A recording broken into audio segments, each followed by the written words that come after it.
March 12, 2024 government of India department of animal husbandry and dairy తీసుకువచ్చిన order ప్రకారం మన ఇండియాలో కొన్ని డాగ్ బ్రీడ్స్ని బ్యాన్ చేయడం జరిగింది. ఈ వీడియోలో మనం పూర్తి వివరాలను తెలుసుకుందాం. Hi friends, welcome to animal things Telugu. Let's dive into the video. రీసెంట్గా చాలామంది డాగ్ అటాక్స్లో తీవ్రంగా గాయపడడం మరియు రేబీస్ వ్యాధితో చనిపోవడం జరిగింది. 12th July 2022 లక్నోలో పిట్బుల్ జాతికి చెందిన డాగ్ బ్రీడ్ సొంత యజమాని వాళ్ళ అమ్మని తీవ్రంగా అటాక్ చేసి చంపడం చూశాము.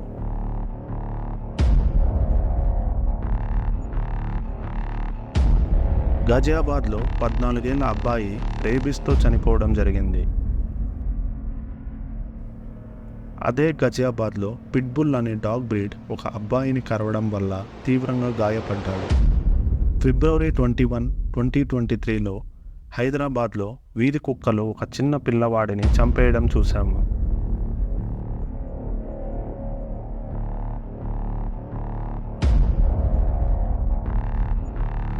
రీసెంట్గా మహారాష్ట్రకు చెందిన 21 years అమ్మాయి డాగ్ బైట్ జరగడం వల్ల ఈవెన్ వ్యాక్సినేషన్ తీసుకున్నా కానీ రేబిస్ వ్యాధితో చనిపోవడం జరిగింది. కేంద్ర లెక్కల ప్రకారం మన భారతదేశంలో డాగ్ బైట్ కేసెస్ రీసెంట్గా 3 yearsలో డబుల్ అయ్యాయి. ఇదే విధంగా రేబిస్ కేసెస్ కూడా 36% ఇంక్రీజ్ అయ్యాయి.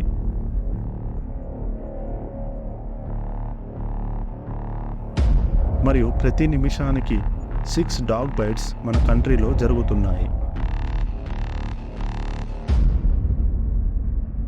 మన కేంద్ర ప్రభుత్వం రేబీస్ వ్యాధి తీవ్రతను మరియు డాగ్ బైట్స్ వల్ల జరిగే అనర్థాలను పరిశీలించి ఈ దర్యాప్తుని మినిస్ట్రీ ఆఫ్ అనిమల్ హస్బెండరీకి అప్పగించడం జరిగింది. అనిమల్ వెల్ఫేర్ ఆర్గనైజేషన్స్ మరియు ఎక్స్పర్ట్ కమిటీ మెంబర్స్ ఈ విషయంపై అధ్యయనం చేసి ఫెరోషియస్ డాగ్ బ్రీడ్స్ అంటే క్రూరత్వమైన డాగ్ బ్రీడ్స్ని బ్యాన్ చేయడం జరిగింది.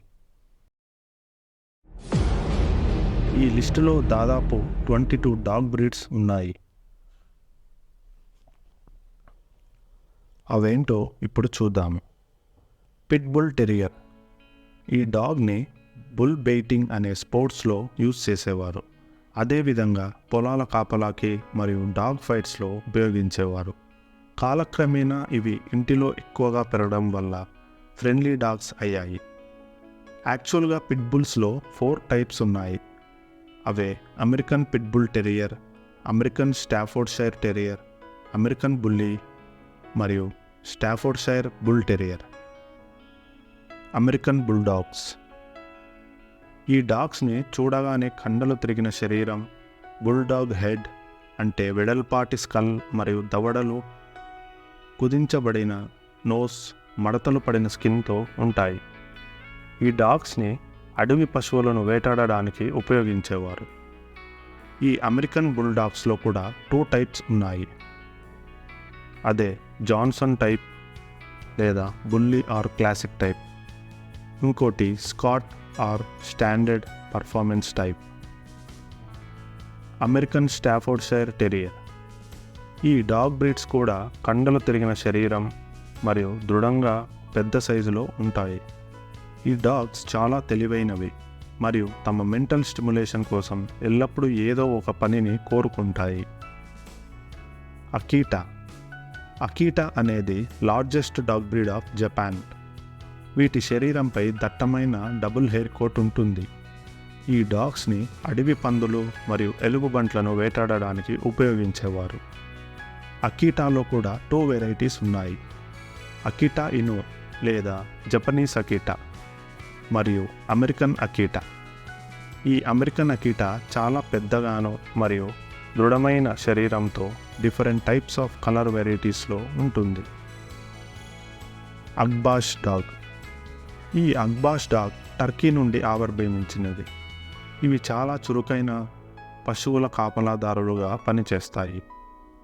ఇవి చాలా తెలివైనవి మరియు వాటి సరిహద్దులలో ఎటువంటి క్రూర జంతువులైనా ఎదురించగలవు. Boerboel. South African farmers ఈ బ్రీడ్ని హైనాలు సింహాలు మరియు ఇతర క్రూర జంతువుల నుండి కాపాడుకోవడానికి ఈ బోర్బోయిల్ బ్రీడ్ని కాపలాగా ఉపయోగించేవారు. దీనిని సౌత్ ఆఫ్రికన్ మాస్టిఫ్స్ అని కూడా అంటారు. Cane corso. ఈ డాగ్స్ని ఇటాలియన్ మాస్టిఫ్ అని కూడా అంటారు. రోమన్స్ ఈ డాగ్ బ్రీడ్ని పిట్బుల్స్ లాగా డాగ్ ఫైటింగ్స్లో ఉపయోగించేవారు. ఈ బ్రీడ్ని యుఎస్, కెనడా, ఆస్ట్రేలియాలో కూడా బ్యాన్ చేశారు. కెనారియో. ఈ డాగ్ బ్రీడ్ కెనరీ ఐలాండ్స్కి చెందినవి. వీటిని కెనరీ మాస్టిఫ్స్ అని కూడా అంటారు. ఈ కెనరీ డాగ్ బ్రీడ్స్ పశువుల కాపలాకి ఉపయోగించేవారు. యునీక్ డీప్ బార్కింగ్ ఈ డాగ్ బ్రీడ్ యొక్క ప్రత్యేకత. కాకేషియన్ షెపర్డ్. ఈ డాగ్ బ్రీడ్ రష్యాలోని కాకేషియన్ పర్వత ప్రాంతాలకు చెందినది. వీటిని రష్యన్ బీర్ డాగ్స్ లేదా కాకేషియన్ ఔచర్కా డాగ్స్ అని కూడా అంటారు. ఈ డాగ్స్ని పశువుల కాపలాకి మరియు అడవి జంతువుల నుండి కాపాడుకోవడానికి ఉపయోగించేవారు. ఈ డాగ్ బ్రీడ్స్ అడవి తోడేళ్ళు మరియు ఎలుగుబంట్లను సమర్థవంతంగా పోరాడుతుంది. Central Asian shepherd dog. ఈ డాగ్ని అలబై డాగ్ అని కూడా అంటారు. ఇవి సెంట్రల్ ఏషియాకి చెందిన చాలా పురాతనమైన డాగ్స్. వీటిని పశువుల కాపలాకి మరియు ఫ్యామిలీ ప్రొటెక్షన్కి ఉపయోగించేవారు. ఇవి చాలా దృఢమైన డబుల్ హెయిర్ కోట్తో ఉంటాయి. ఈ డాగ్స్ కొత్త వారిని అస్సలు నమ్మవు. డోగో అర్జెంటినో. దీనినే అర్జెంటీనా మాస్టిఫ్ అని కూడా అంటారు. ఈ డాగ్స్ని హంటింగ్కి యూజ్ చేసేవారు. ఇది చాలా ఇండివిడ్యువల్గా ఉండడం ఇష్టపడతాయి. అంటే ఇతర డాగ్స్ మరియు ఇతర పెట్ అనిమల్స్తో కలవడం అస్సలు ఇష్టపడవు.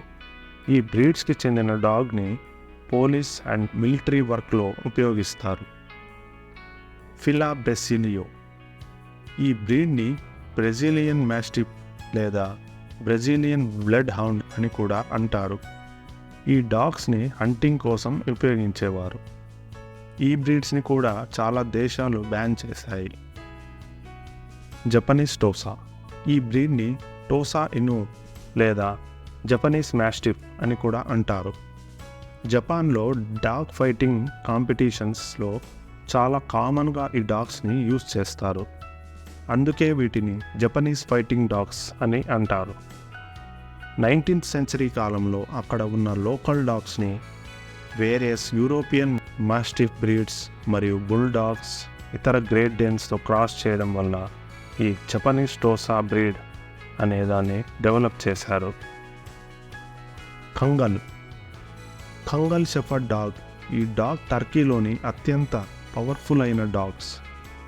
ఈ బ్రీడ్ని పశువుల కాపలా వారు అడవి జంతువులైన తోడేళ్ళు మరియు ఎలుగుబంట్ల నుండి కాపాడుకోవడానికి ఉపయోగించేవారు. వీటికి డబుల్ హెయిర్ కోట్ ఉండడం వల్ల చలిని తట్టుకొని రాత్రి వేళల్లో కూడా చాలా చురుకుగా తమ పశువులను కాపాడుకోవడానికి క్రూర జంతువులను అటాక్ చేయగలవు. Mastiff dogs. పెద్ద సైజులో ఉండి మడతలు పడిన స్కిన్తో మరియు వేలాడుతున్నటువంటి ఇయర్స్తో ఉన్న వాటిని మాస్టిఫ్ డాగ్స్ అంటారు. వీటిలో చాలా రకాలు ఉన్నాయి. ఈ మాస్టిఫ్స్ అన్నిటిలోనూ అత్యంత పెద్ద డాగ్స్ ఇంగ్లీష్ మాస్టిఫ్స్. ఈ బ్రీడ్స్ని రోమన్స్ యుద్ధ సమయాలలో మరియు వేటాడడానికి ఉపయోగించేవారు. ఇంపార్టెంట్ మాస్టిఫ్ డాగ్ బ్రీడ్స్ ఏంటంటే South African mastiff, bull mastiff, Italian mastiff, French mastiff, Brazilian mastiff, Neapolitan mastiff, Spanish mastiff మరియు Tibetan mastiff. Moscow guard dog. ఇది రష్యాకి చెందిన డాగ్. ఈ breed Saint Bernard, Caucasian shepherd dog మరియు Russian pinto hound నుండి crossing చేయడం ద్వారా develop అయినటువంటి breed. Rhodesian ridgeback. The handsome dog breed of Africa. ఇవి సింహాలను వేటాడడానికి ఉపయోగించేవారు. ఇవి చాలా దృఢంగా కండలు తిరిగిన శరీరంతో అథ్లెటిక్ బాడీతో ఉంటాయి. ఈ బ్రీడ్ యొక్క స్పెషల్ క్యారెక్టర్ ఏంటంటే వాటి నడుము మీద ఉన్న బెల్ట్ లాంటి hair coat back side grow అవుతుంది. అందుకే వీటిని రిడ్జ్ బ్యాక్ అని అంటారు. రాట్వైలర్. ఇది జర్మనీలోని రాట్వైల్ అనే సిటీలో డెవలప్ అయినటువంటి బ్రీడ్. ఇది చాలా పురాతనమైన రోమన్ ఎంపైర్స్ కాపలా కోసం ఉపయోగించిన బ్రీడ్. ఈ డాగ్స్ చాలా దృఢంగాను, బ్రాడ్ హెడ్ మరియు కండలు తిరిగిన శరీరంతో బ్లాక్ అండ్ ట్యాన్ మిక్స్డ్ కలర్స్లో ఉంటుంది. సార్ప్లానినాక్. ఈ బ్రీడ్ యూరప్లోని సార్ మౌంటైన్స్కి చెందినవి. వీటిని పశువుల కాపలాకి ఉపయోగిస్తారు. వీటిని యుగోస్లేవియన్ షెపర్డ్ డాగ్స్ లేదా గ్రీక్ షెపర్డ్ డాగ్స్ అని కూడా అంటారు. South Russian shepherd dog or South Russian Ovcharka. ఇది ఉక్రెయిన్కి చెందిన డాగ్ బ్రీడ్. ఈ బ్రీడ్ని రష్యన్ స్టెపీ డాగ్ మరియు లాంగ్ హెయిర్ షెపర్డ్ డాగ్స్తో క్రాసింగ్ చేయడం ద్వారా డెవలప్ చేశారు. టార్న్జాక్. ఈ బ్రీడ్ యూరప్లోని బోస్నియా ప్రాంతానికి చెందిన బ్రీడ్. వీటిని పశువుల కాపలాకి ఉపయోగించేవారు. వీటి బాడీ ఆల్మోస్ట్ స్క్వేర్ షేప్లో ఉండటం ద్వారా చాలా బ్యాలెన్స్డ్ మరియు యూనిక్ వాక్ ఉంటుంది. వీటికి చాలా దట్టమైన డబుల్ హెయిర్ కోట్ ఉంటుంది. ఈ డాగ్ బ్రీడ్ టిబెటియన్ మ్యాస్టిఫ్ అనే డాగ్ బ్రీడ్ నుండి డెవలప్ అయినట్లు అక్కడ ప్రజలు నమ్ముతారు. Wolf dogs. తోడేలు శునకం. ఇది ఒక రకమైన హైబ్రిడ్, అంటే పెంపుడు శునకం మరియు అడవి తోడేలైన రెడ్ వుల్ఫ్, గ్రే వుల్ఫ్తో క్రాసింగ్ చేయడం ద్వారా పుట్టినది. అనిమల్ హస్బెండరీ మినిస్ట్రీ తీసుకువచ్చిన ఈ ఆర్డర్ ప్రకారం మనం చెప్పుకున్న 22 ఫెరోషియస్ డాగ్ బ్రీడ్స్ని బ్రీడింగ్ చేయడం, ఇంపోర్ట్ లేదా ఎక్స్పోర్ట్ చేయడం, పెంచుకోవడం, అమ్మటం, ఈవెన్ ఇతర ప్రయోజనాలైనటువంటి కాపలాకి వాడటం, డాగ్ ఫైట్స్లో ఉపయోగించడం, వీటన్నిటినీ నిషేధించాలని ఈ కమిటీ సిఫార్సు చేసింది. అంటే ఈ డాగ్ బ్రీడ్స్ ఇండియాలో త్వరలోనే కనుమరుగయ్యే అవకాశం ఉన్నాయి.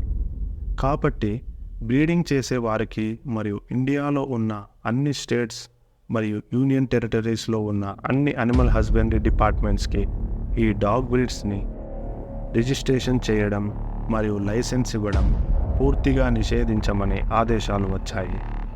ఈవెన్ మనం డిస్కస్ చేసిన ఈ 22 ఫెరోషియస్ డాగ్ బ్రీడ్స్ యొక్క ప్యూర్ బ్రీడే కాదు, క్రాస్ బ్రీడింగ్ చేయడం కూడా నిషేధించడం అయినది. ప్రస్తుతం ఈ డాగ్స్కి చెందిన ఏదైనా డాగ్ బ్రీడ్ మీ దగ్గర ఆల్రెడీ ఉన్నట్లయితే కొన్ని జాగ్రత్తలు పాటిస్తే సరిపోతుంది. అవేంటంటే, మీరు ఆ డాగ్స్కి న్యూటరింగ్ అంటే ఫ్యామిలీ ప్లానింగ్ ఆపరేషన్ చేయించడం, రెగ్యులర్గా వ్యాక్సిన్ చేయించడం, పబ్లిక్ ప్లేసెస్కి తీసుకువచ్చినప్పుడు మజిల్ అంటే డాగ్ మౌత్ మాస్క్ వేయడం, లీష్ అంటే తాడు లేదా చైన్ ఉపయోగించి పట్టుకొని ఉండడం వంటివి చేయడం ద్వారా మీ దగ్గర ఆల్రెడీ ఉంటున్న ఈ ఫెరోషియస్ డాగ్స్ని పెంచుకోవచ్చు. ఒకవేళ మీ దగ్గర ఉన్న ఈ ఫెరోషియస్ డాగ్ ఎవరినైనా కరిచినట్లయితే మరియు మీరు జాగ్రత్తగా చూసుకోలేకపోతే ఏం చేయాలి? డిస్క్రిప్షన్లో ఇచ్చిన లింక్ ద్వారా info@vosd.in సరెండర్ ద అగ్రెసివ్ డాగ్ని సెలెక్ట్ చేసుకుని VOSD ఆర్గనైజేషన్ని సంప్రదించండి, లేదా మీ సిటీలో ఉన్న అనిమల్ వెల్ఫేర్ ఆర్గనైజేషన్స్ని సంప్రదించండి. ఈ బ్యాన్ చేసిన డాగ్ బ్రీడ్స్ గురించి ఏవైనా డౌట్స్ ఉంటే కామెంట్ చేయండి. మనం చెప్పుకున్న ఈ డాగ్ బ్రీడ్స్ మీకు తెలిసిన వాళ్ళ దగ్గర ఉన్నట్లయితే వారికి ఈ వీడియోని షేర్ చేయండి.